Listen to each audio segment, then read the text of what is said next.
কলকাতার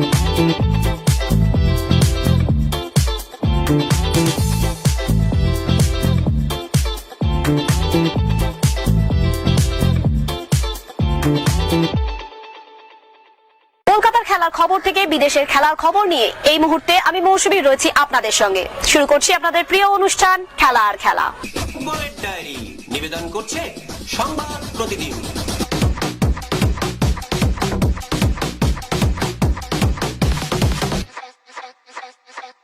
ইস্টবেঙ্গলের সাজঘরে আরো বেশি করে ঢুকে পড়েছে চ্যাম্পিয়ন হওয়ার গন্ধ।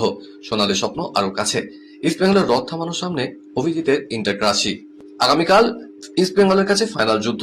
অস্কার ব্রুজো ইতিহাস তৈরির সামনে দাঁড়িয়ে, কিন্তু সেই ইতিহাসের পথে দাঁড়িয়ে এক চেনা মুখ, এক প্রাক্তন ইস্টবেঙ্গলি। আবেগ, পুরনো সম্পর্ক সব মিলিয়ে ম্যাচটা যেন আরো নাটকীয়। আগামীকাল কিশোর ভারতীতে জ্বলবে আলো, তা পুরনো স্মৃতি, পুরনো সম্পর্কের আর আবেগের। একদিকে ইস্টবেঙ্গলের ইতিহাস ছোঁয়ার স্বপ্ন, অন্যদিকে পোস্টের নিচে দাঁড়িয়ে থাকা এক প্রাক্তন লাল হলুদ সৈনিকের নীরব লড়াই।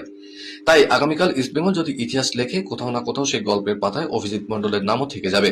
আর যদি ইন্টারকাশি ইস্টবেঙ্গলের রথকে থামিয়ে দেয়, তাহলেও হয়তো কিশোর ভারতীদের বাতাসে ভেসে উঠবে এক পুরনো নাম, অভিজিৎ। দলের অন্যতম কাণ্ডারি লাল ইন্ডিকা লাল কার্ড থাকায় তার সার্ভিস না পাওয়ার জন্য কিছুটা হলেও চিন্তা রাখছে লাল হলুদ কোচ অস্কারকে। শেষ পর্যন্ত এবারকার আইএসএল চ্যাম্পিয়ন হয়ে ইস্টবেঙ্গল কি পারবে সমর্থকদের এতদিনের স্বপ্ন পূরণ করতে? সময় বলে দেবে এর সঠিক উত্তর। আজ সাংবাদিক সম্মেলন শেষে লাল হলুদ কোচ অস্কার জানালেন, We want them to be with us. It's a smaller stadium, but it is a stadium that has a particular atmosphere, and it's also in the area where more East Bengal fans are in the city. So we are excited to play there. ISL champion হওয়ার ক্ষেত্রে অঙ্কের বিচারে এখনো সম্ভাবনা রয়েছে, তবে সেটা যথেষ্টই কঠিন। প্রথমত দিল্লি এফসির বিরুদ্ধে নিজেদের বড় ব্যবধানে জিততে হবে শেষ ম্যাচ। অন্যদিকে তাকিয়ে থাকতে হবে ইস্টবেঙ্গল ইন্টারকাশির ম্যাচের দিকেও। সেই ম্যাচের ফলাফল যথেষ্টই গুরুত্বপূর্ণ। ইন্টারকাশির সঙ্গে ড্র করে ফেলে ইস্টবেঙ্গল ওদিকে মোহনবাগান জিতে যায়, তাহলেও চ্যাম্পিয়ন হতে পারেন জেমি ম্যাকলারেনরা। এই মুহূর্তে দুই প্রধান পয়েন্টের বিচারে এক হলো গোল পার্থক্যে ইস্টবেঙ্গল 5 গোলে এগিয়ে রয়েছে। অর্থাৎ শেষ ম্যাচে ইস্টবেঙ্গল যত গোলে জিতবে, সেই গোলের সঙ্গে 5 গোল করে যে গোল সংখ্যা বেরোবে, সেই গোলের ব্যবধানে মোহনবাগান যদি দিল্লি এফসি ম্যাচ জেতে, তাহলেও মোহনবাগান চ্যাম্পিয়ন হতে পারে। যদিও মোহনবাগান কোচ এখনই হাল ছাড়তে নারাজ। এই সমস্ত অঙ্ক নিয়ে সর্জিও লোবেরো বলছেন, আমাদের বিশ্বাস রাখতে হবে, কারণ আমাদের আরো একটা ম্যাচ খেলতে হবে, একই সঙ্গে বড় ব্যবধানে জিততেও হবে। তাই শেষ পর্যন্ত বিশ্বাস রাখতেই হবে, ভেঙে পড়লে চলবে না। চলতি মৌসুমে শেষ ল্যাপে এসে জমে উঠেছে আইএসএল এর খেতাবি লড়াই। 21 মে শেষ ম্যাচ জিতে নির্ধারিত হবে কোন দল চ্যাম্পিয়ন হবে এই মৌসুমে। রোববার কলকাতা ডার্বি ড্র করলেও এখনো ট্রফি জয়ের সুযোগ রয়েছে মোহনবাগানের সামনে। আগামীকাল স্পোর্টিং ক্লাব দিল্লির বিরুদ্ধে বড় ব্যবধানে জয় পাখির চোখ সবুজ মেরুন ব্রিগেডের। আগামীকাল যুব ভারতীতে দিল্লির বিরুদ্ধে মোহনবাগান ও কিশোর ভারতীতে ইন্টারকাশির বিরুদ্ধে ডু অর ডাই ম্যাচে মাঠে নামছে ইস্টবেঙ্গল। শেষ পর্যন্ত এবারকার আইএসএল চ্যাম্পিয়ন কে হবে প্রশ্নটা করা মাত্রই মোহনবাগানের সবুজতা ব্যারাডো কিছুটা হলো এগিয়ে রাখলেন মোহনবাগানকেই। তার কথায়, It is going to be a tough game for East Bengal. Otherwise, Mohammedan I think take it as an opponent to win. Let's see. Just hoping that still Mohammedan I think had missed this opportunity with in the last game's last results. I don't know if God is going to be with Badal this time. Let's see. ISL থেকে অবনমিত হয়ে গেল Mohammedan sporting. এই ম্যাচে north east ইউনাইটেডের কাছে 2-0 গোলে হেরে গেল তারা। ম্যাচের 18 মিনিটে প্রথম গোল করে পাহাড়ি এই দলটিকে এগিয়ে দেন জাইরো স্যাম্পেরিও। প্রথমার্ধে অতিরিক্ত সময় নর্থ ইস্টের হয়ে দ্বিতীয় গোলটি করেন দীনেশ সিং। দ্বিতীয়ার্ধে কিছুটা হলেও ম্যাচে ফেরার চেষ্টা করেছিল মোহামেডান, তাতে অবশ্য লাভ হয়নি। 2-0 গোলে হেরে এবারে আইএসএল থেকে অবনমিত হয়ে গেল তারা। কলকাতার এই ঐতিহ্যশালী ক্লাবটি এবারে আইএসএল এ একটি ম্যাচও জয়ের মুখ দেখেনি। 13 ম্যাচে এই দিকে 10টি ম্যাচ তারা হেরেছে, 3টি ম্যাচ ড্র করেছে মেহরাজউদ্দিন ওয়াদুদ ছেলেরা। ক্রিকেটের ডায়েরি। আইপিএল এর পর আফগানিস্তানের বিরুদ্ধে একটি টেস্ট ম্যাচ খেলবে ভারত। সেই ম্যাচের জন্য 15 জনের দল বেছে নিয়েছেন অজিত আগারকাররা। শুভমান গিলের সহ অধিনায়ক করা হয়েছে লোকেশ রাহুলকে। এবার ভারতীয় দলে সুযোগ পেলেন না মোহাম্মদ শামিও। 6 জুন থেকে 10 জুন পর্যন্ত টেস্ট ম্যাচটি হবে মুল্লানপুরে।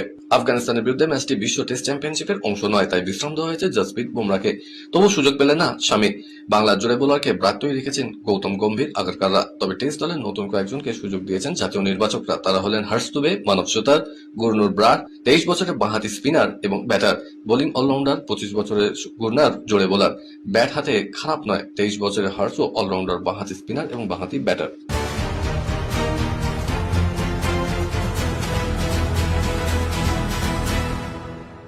আইপিএল ক্রিকেট বলতেই ব্যাটসম্যানদের ধামাকা, তাই ব্যাটসম্যানদের জোড়ো ব্যাটিং এর কাছে বোলাররা হয়তো তাদের কৃতিত্বকে হারিয়ে ফেলেন। তার প্রধান কারণ হলো ব্যাটসম্যানরা 4 আর ছক্কা মেরে বোলারদের দক্ষতাকে সেইভাবে আমল দেন না। স্বাভাবিকভাবেই বোলাররাও নিজেদের প্রতি অনেক সময় আস্থা হারিয়ে ফেলেন। যেহেতু 20 ওভারের খেলা, একজন বোলার 4 ওভারে বেশি বল করতে পারেন না, সেই কারণে অনেক দলই 20 ওভারে 200 রানের বেশি করে ফেলেন। হয়তো তাই পিচ কিউরেটরও ব্যাটিং পিচ করার প্রতি আগ্রহ প্রকাশ করে থাকেন। এই ব্যাপারে বেশ সমালোচনা করেছেন সুনীল গাভাস্কার। তিনি স্পষ্ট জানিয়েছেন, যদি একজন বোলার 5 ওভার করে বল করতে পারেন তাহলে খেলার রঙই বদলে যাবে, বিশেষ করে পেসাররা এই সুবিধা পাক, এমন কথাই বলেছেন গাভাস্কার। হার্দিক পান্ডিয়া আর বিতর্ক যেন সমর্থক, কখনো টক শোয়ে গিয়ে বেফাস মন্তব্য, আবার কখনো আইন ভাঙার অভিযোগ উঠেছে তারকা অলরাউন্ডারের বিরুদ্ধে। মাঠেও একাধিকবার বিতর্কে জড়িয়েছেন। চলতি আইপিএলে অন্যতম বিতর্কিত চরিত্র হয়ে উঠেছেন মুম্বাই ইন্ডিয়ান্সের অধিনায়ক। ফ্র্যাঞ্চাইজির সঙ্গে তার সম্পর্কটা ঠিক কেমন, সেই নিয়ে ক্রিকেট ভবনে চলছে নতুন চর্চা। অনেকেই মনে করেন হার্দিককে অলিখিত সাসপেন্ড করে দিয়েছে মুম্বাই ম্যানেজমেন্ট। দলের অধিনায়ক ফিট হওয়া সত্ত্বেও তাকে মাঠে নামানো যাচ্ছে না। তার কারণ, নিজের দলের প্রতি অশ্রদ্ধা প্রকাশ করেছেন হার্দিক। চলতি আইপিএলে মুম্বাই জেতার স্বপ্ন কার্যত শেষ। তারপর থেকে হার্দিককে নিয়ে বাড়ছে বিতর্ক। রয়্যাল চ্যালেঞ্জার্স ব্যাঙ্গালোর বিরুদ্ধেও মাঠে নামেননি তিনি। আরটিআর সংক্রান্ত বিষয়ে বড়সড় স্বস্তি পেয়ে গেল ভারতীয় বোর্ড। কেন্দ্রীয় তথ্য কমিশনের পক্ষ থেকে স্পষ্ট জানিয়ে দেওয়া হয়েছে, বোর্ড পাবলিক অথরিটি নয়, তাই বাধ্যতামূলক তথ্য প্রমাণ প্রদানের আওতায় পড়তে হবে না ভারতীয় বোর্ডকে। সোজাসুজি বললে 2018 সালে নিজেদেরই পাস করা অর্ডার বাতিল করে দিল কমিশন। তথ্য কমিশনের প্রধান PR রমেশ সাপ জানিয়েছেন, আন্তর্জাতিক টুর্নামেন্টে যতই ভারতীয় বোর্ডের পাঠানো টিম দেশের প্রতিনিধিত্ব করুক, ভারতীয় বোর্ডকে কোনোভাবে পাবলিক অথরিটি হিসেবে ধরা যাবে না। খেলার আরো খবর রয়েছে, কিন্তু এখন সময় একটা ছোট্ট ব্রেকের। ফিরছি ব্রেকের পর, সঙ্গে থাকুন।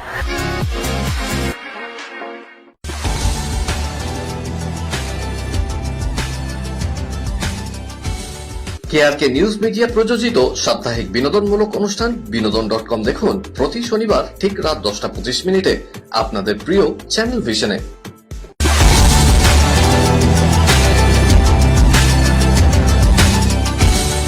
ব্রেকের পর আমি আবার হাজির খেলা আর খেলাতে। বিদেশের ডায়েরি। 43 বছরের গোলরক্ষক ক্রেগ গর্ডনকে দলে রেখে আসন্ন বিশ্বকাপের জন্য 26 জনের দল ঘোষণা করল স্কটল্যান্ড। স্কটল্যান্ডের কোচ স্টিভ ক্লার্ক দল ঘোষণা করেছেন। দীর্ঘ 28 বছর পর স্কটল্যান্ড আবার বিশ্বকাপে খেলার যোগ্যতা অর্জন করেছে। বিশ্বকাপে 96 বছরের ইতিহাসে সবথেকে বেশি বয়সী দ্বিতীয় ফুটবলার হিসেবে গর্ডন মাঠে নামতে চলেছেন। 1998 সালের বিশ্বকাপে অংশগ্রহণের পর স্কটল্যান্ড আবার বিশ্বকাপের সুযোগ পেয়েছে। তারা রয়েছে সি গ্রুপে। তাদের সঙ্গে রয়েছে ব্রাজিল, মরক্কো এবং হাইতি। বিশ্বকাপে তাদের প্রথম খেলা 14 জুন হাইতির বিরুদ্ধে। তবে গর্ডনকে নিয়ে কিছুটা ধোঁয়াশা ছিল। তার কাঁধে চোট লেগেছিল। তিনি দেশের হয়ে 83টি ম্যাচ খেলেছেন এর আগে। সময়কাল ছিল 1.5 বছর। এই সময়কালে 5টি প্রতিযোগিতাতেই কোনো না কোনো পদক পেয়েছে ভারতের জুনিয়র হকি দল। তারপরেও কোচের পদ থেকে সরিয়ে দেওয়া হয়েছে PR শ্রীজেশকে। হকি ইন্ডিয়ার এমন আচরণে স্বভাবতই ক্ষুব্ধ অলিম্পিকের 2বার পদকজয়ী এই গোলকিপার। সেই ক্ষোভ তিনি গোপন করেননি। সমাজ মাধ্যমে সরাসরি প্রশ্ন তুলেছেন হকি ইন্ডিয়ার ভূমিকা নিয়ে। অভিমানী শ্রীজেশ বলেছেন, ব্যর্থ হলে কোচকে দায় নিয়ে সরে দাঁড়াতে হয়। এমনটা শুনেছি, কিন্তু 5টি টুর্নামেন্টে আমরা পদক জিতেছি, তারপরেও সরে যেতে হচ্ছে। শ্রীজেশের কোচিং এ অনূর্ধ্ব 21 ভারতীয় দল যেমন বিশ্বকাপে ব্রোঞ্জ, তেমনি এশিয়া কাপে সোনা জিতেছে। মেয়াদ শেষের পর নতুন কোচে বিজ্ঞাপন দেয় হকি ইন্ডিয়া। শ্রীজেশ ফের আবেদন করলেও তার নাম বিবেচিত হয়নি। সপ্তমঙ্গের আশঙ্কা থেকে অনবদ্য প্রত্যাবর্তন। আসন্ন এশিয়ান গেমসের জন্য জাতীয় দলের দ্বিতীয় এবং চূড়ান্ত ট্রায়ালে এই অঙ্কিতা ভগতের গল্প। শনিপথে প্রতিযোগিতার চড়াই উতরায়ের মধ্যে দিয়ে গেলেও হাল ছাড়েননি। ফলস্বরূপ জাপানে অনুষ্ঠেয় এশিয়াডের দেশের হয়ে প্রতিনিধিত্ব করার ছাড়পত্র পেলেন এই বাঙালি তীরন্দাজ। তার পাশাপাশি মহিলা রিকাপ দলে আছেন কুমকুম মোহর এবং কৃতি শর্মা। এশিয়াডের দলে সুযোগ পেতে ব্যর্থ দেশের তারকা তীরন্দাজ দম্পতি অতনু দাস এবং দীপিকা কুমারী। লামিনে ইয়ামাল নিকো উইলিয়ামসকে নিয়ে আসার কথা শোনালেন স্পেন কোচ লুই দি ফুয়েন্তে। 2 তারকা আসন্ন 2026 বিশ্বকাপের আগে সুস্থ হয়ে উঠবেন এমনই জানিয়েছেন স্প্যানিশ কোচ।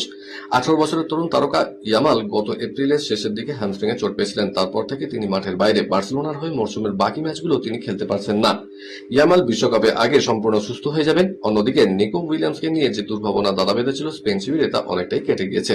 সম্প্রতি লা লিগার ম্যাচে অ্যাথলেটিক্স বিলবাওয়ের এই স্প্যানিশ ফুটবলার হ্যামস্ট্রিং এ চোট পেয়েছিলেন। ফলে তার বিশ্বকাপে খেলা নিয়ে সংশয় জন্মেছিল। তবে তার চোট মারাত্মক কিছু নয়, কিছুদিন বিশ্রাম নিলেই তা ঠিক হয়ে যাবে। কলকাতার ডায়েরি। নিজের ইনস্টাগ্রাম হ্যান্ডেলে একটি ছবি পোস্ট করেছেন পেত্রাতোস। মোহনবাগানের জার্সি পরা ওই ছবিতে লেখা রয়েছে দ্য লাস্ট ডান্স। ছবি ব্যাকগ্রাউন্ডে রয়েছে মোহনবাগান সমর্থকদের নিয়ে ভরা গ্যালারির অংশ। এই ছবিতে রিয়াক্ট করেছেন দিমির সতীর্থ জেমি ম্যাকলারেনও। এই পোস্ট ঘিরেই শুরু হয়েছে জল্পনা। চলতি মরশুম শেষে কি মোহনবাগান ছাড়ছেন পেত্রাতোস? জল্পনা আরো বেড়েছে কারণ পোস্টের ক্যাপশনে কিছু লেখেননি দিমিত্রি। 2022-23 মরশুমে মোহনবাগান সুপার জায়ান্টে যোগ দেন দিমি। এই 4 মরশুমে খেলেছেন মোট 84টি ম্যাচ, 31টি গোল করার পাশাপাশি 19টি অ্যাসিস্ট করেছেন দিমি। 2023-24 মরশুমে ISL a player of the season পুরস্কারও জিতেছিলেন। এই 4 বছরে মোহনবাগানের হয়ে 5টি ট্রফি জিতেছেন দিমি। এর মধ্যে রয়েছে 2টি করে আইএসএল কাপ এবং আইএসএল লিগ শেয়ার। 2023 সালে জিতেছিলেন ডুরান্ড কাপও।